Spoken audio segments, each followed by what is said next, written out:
everybody? It's Charles Lucky Brandon from BoxingFitnessFactory.com.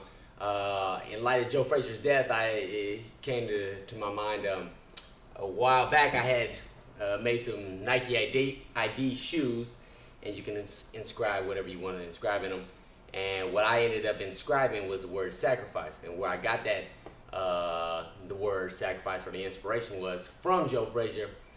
I always remember him saying, every time you sacrifice, you always get something back. So, and the way Joe Frazier can inspire anybody is, I mean, the guy physically, he left a lot to be desired. He was short. He was, his genetics didn't, even when he was in shape, he didn't look that great. It wasn't the fastest guy in the world.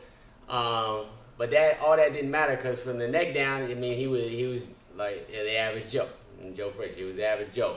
But from the neck up, mentally, I mean, the guy was unconquerable.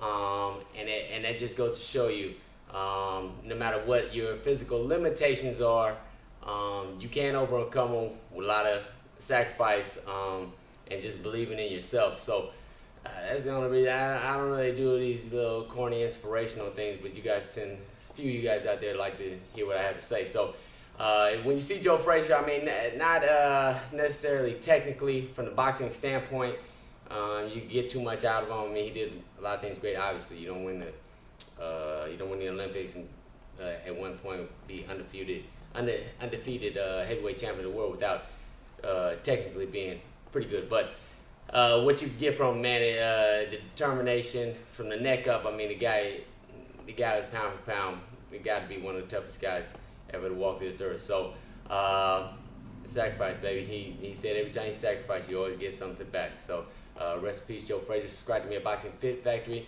on YouTube. The website is BoxingFitnessFactory.com.